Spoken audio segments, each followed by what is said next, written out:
Chapter 3, The Research Design. In this chapter, the researchers are going to use qualitative for the approach and descriptive to modify or classify what method are they going to use. They are going to use interviews to collect, gather informations or data. Chapter 4. In this chapter, the researchers will show analysis of data using graph and table. It will also contain its interpretation. Chapter 5. Summary of findings, conclusions, and recommendations. In this chapter, the researcher will show the summary of Chapter 4 in bullet forms.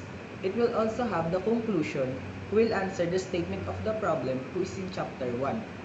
The researcher will also recommend or suggest something that can benefit the beneficiaries of this study. Thank you.